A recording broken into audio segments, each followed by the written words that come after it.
is Micah and welcome back to my channel. It has been a long time since I've done a video, but I've had a lot of personal things going on.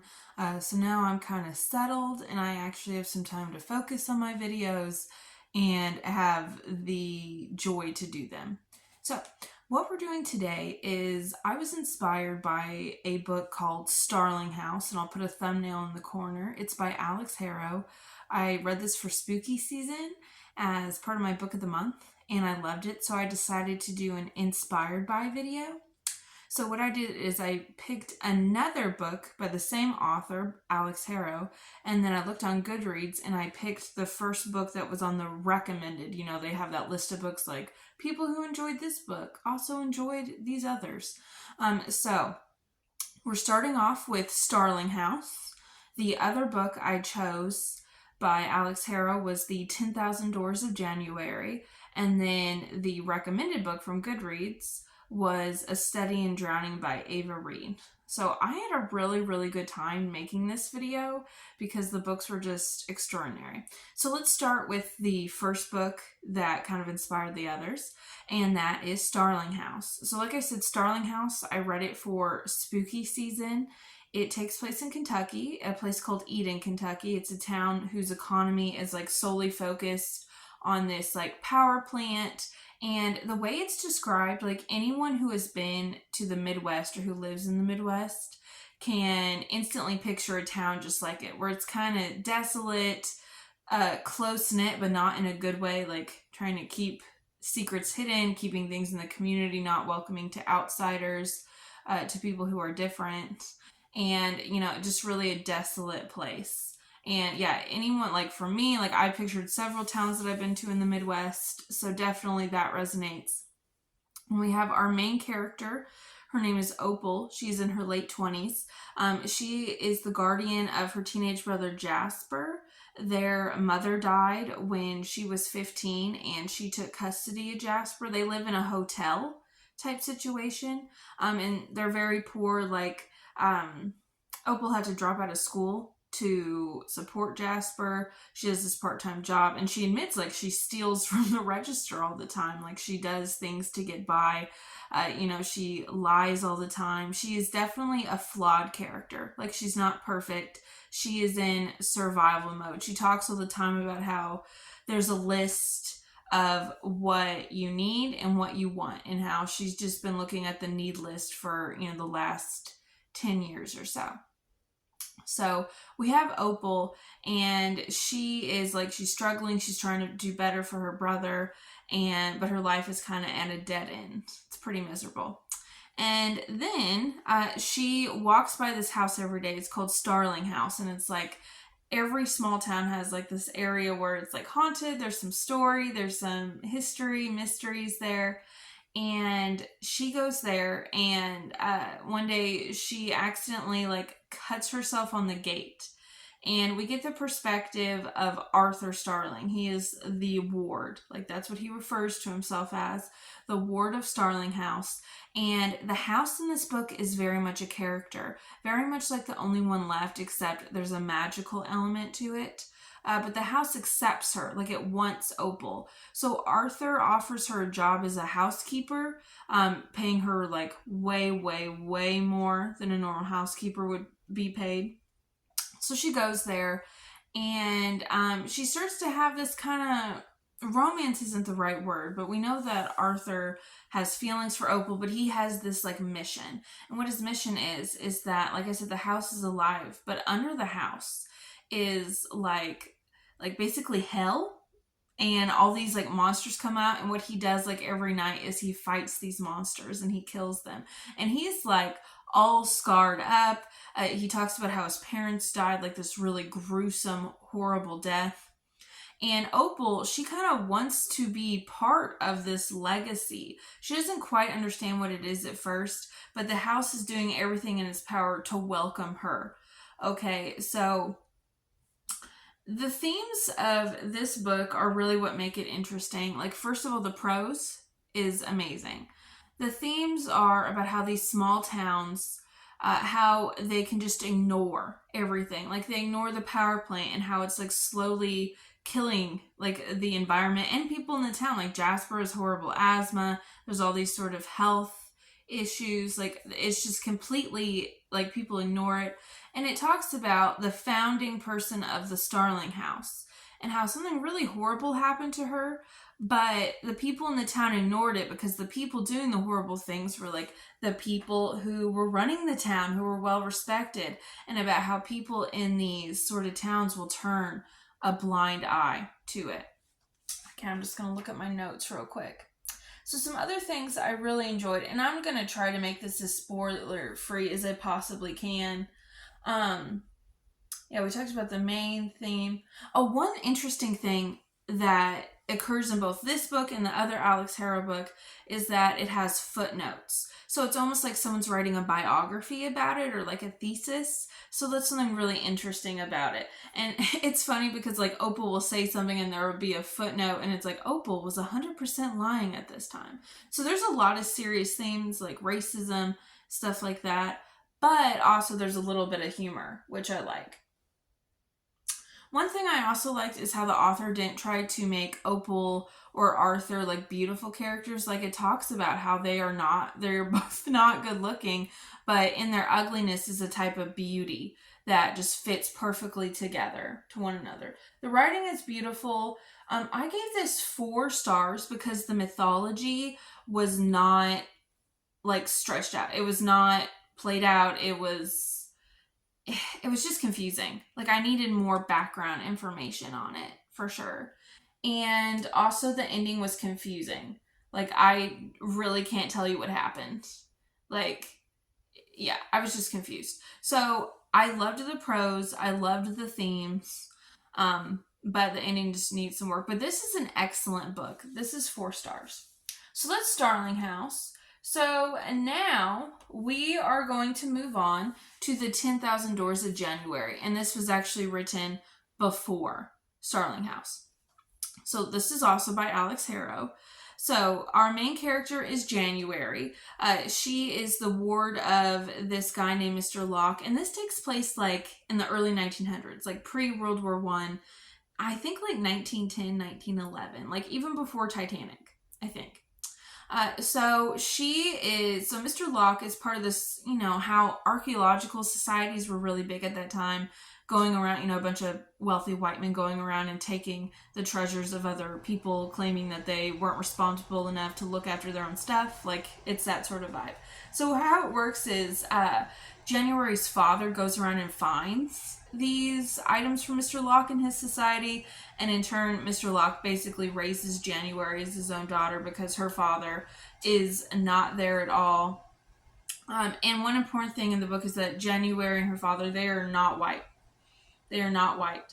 And Mr. Locke, like, he does everything in his power to like tame down her non-whiteness. And I'm not going to talk about her ethnicity because that is kind of a spoiler. Like, it's part of the plot, so I won't really talk about it.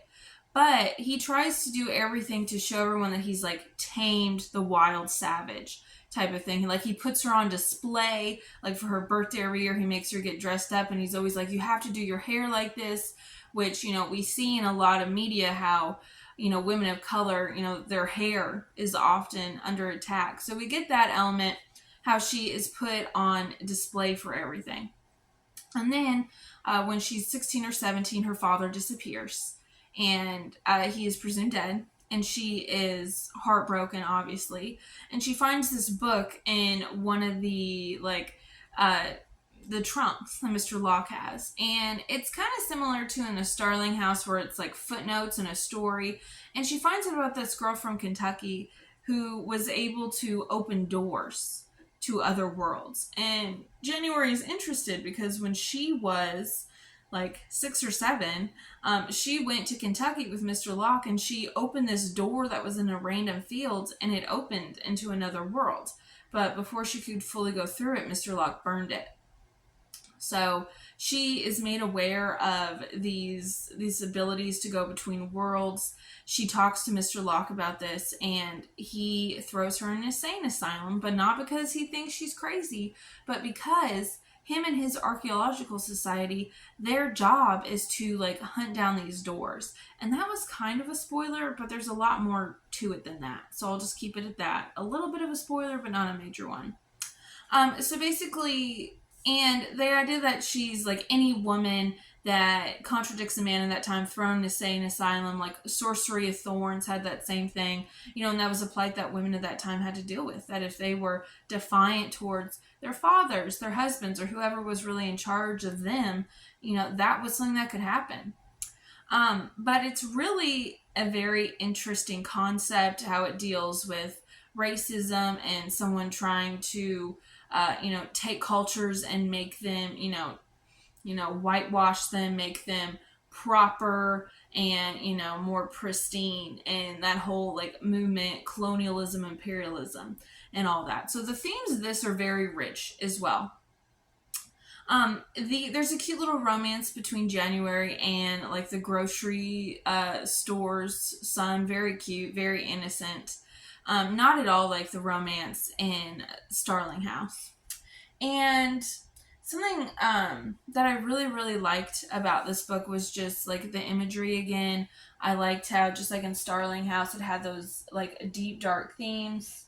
Also, this ending is a lot more clear. Like, it's a little ambiguous, but that's fine. Like, some things can be ambiguous, but it's not confusing. Like, it's opening up possibilities for this one. So I did like the ending of this better than I did Starling House, for sure. And I also gave this 4 stars as well. And the reason it wasn't 5 was that there were times, like, I did struggle at certain points to get through it. It didn't always have my attention.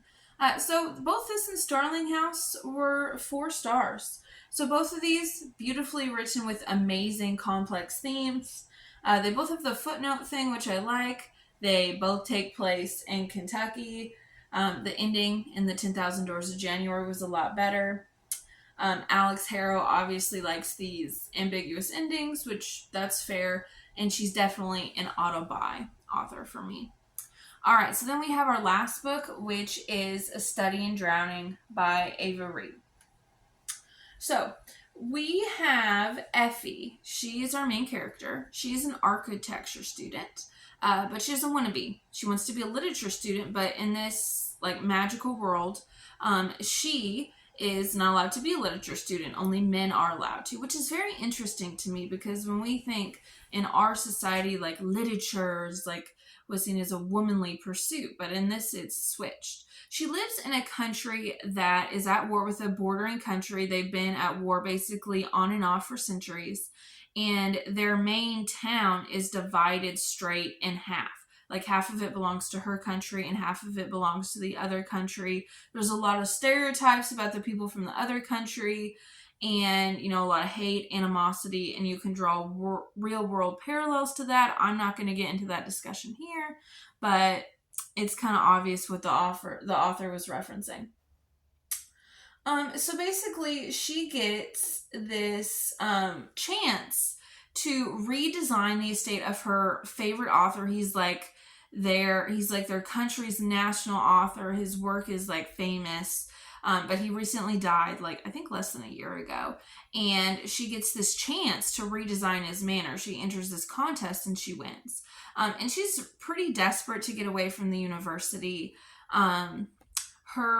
She was taken advantage of by a professor. And everyone in the school blames her, which unfortunately that's a very common thing in academia and other settings.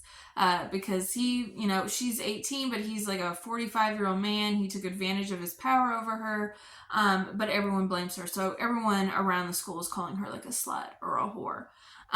And she's having all these nightmares, so she's desperate to get away from anywhere where this man is. And no, he didn't lose his job. Like, the blame is on her. And she's not getting a lot of support from home. Like, her mother is an alcoholic, and she's a changeling child, which is like, if you know the old Changeling, it's the idea that like the spirit or like the fairies like switched your babies, and so people would leave their babies out like in the cold to try to get their real babies back. So that's what her mom did to her. She left her, she abandoned her. And when she was out there, she saw, like, out of the water, the fairy king. Okay, but then her mother came back for her. But she does not have a safe family environment, not a good support system. So she goes to this area. It's called the Bottom 100. It's like basically global warming. Like, everything is sinking into the ocean. And they talk about this historical event called the drowning, where, like, there used to be more of the land, but it eventually was covered by water. So she goes to this estate, and she meets this guy named Preston, who is, his ethnicity is of the country that, like, her country is fighting. So he's like the enemy, quote unquote. And he's a literature student, so she automatically hates him because she's jealous, because she wants to be what he is. And, they have some tension, and he's actually trying to disprove the idea that the author, and his name was Meriden, that Meriden didn't write that famous work. And so she's at odds. She's like, how dare you question his legacy? Like, he is our national author. You're trying to erase our culture, all this stuff. So they kind of form this little alliance. She wants to deep dive into it with him to prove him wrong. And they start to have this romance. And this romance was better than any of the other romances in Starling House, 10,000 Doors of January, or in Ava Reid's other book that I've read, which is The Wolf and the Woodsman. Like, 10 out of 10, chef's kiss. It's amazing. And so the theme of this book is, there's two main ones. It deeps dive into the consequences is when someone takes another person's story and tells it as their own, and how they wash over the facts and what makes it real, and the real harm that can cause in a society, in a person, in a culture, anything like that. And then it also talks about sexual assault for women, and like age differences, and how, like, taking advantage of power. So there's a lot of trigger warnings, and I would say all three of these books. And Starling House, there's a lot of, it's more violence. Like, there's violence, and it describes it in depth. So if you don't like, it's not really gory, but there's a little bit. So if you don't like gore, in 10,000 Doors of January, there's a lot of racism, but also, like, there's some self-harm. I'm not going to really go into it because, yeah, part of the plot. But there is that, and then there's a lot of talk of sexual assault and a study in drowning. So just be aware. Look at the content warnings. I think these are all three beautifully written, have rich, deep themes. But, some of us, there are some things that just we're not ready for that trigger us. And, if a book has a certain amount of stuff, it's okay to skip it. Your mental health counts first. So I gave this one 5 out of 5. There was just no doubt in my mind that this was all the points. So my favorite book out of these three was A Study in Drowning. Then I would say probably, this is hard. I would have to say Starling House, and then 10,000 Doors of January. 10,000 Doors of January has a better ending, but Starling House, like, it did keep me hooked the whole way through. But all three of them are 100% worth reading. I would recommend all three of them. Just make sure you look up content warnings. And Ava Reid is also an auto-buy author for me. I haven't read her to zero or anything, but I will be getting any new books she picks up.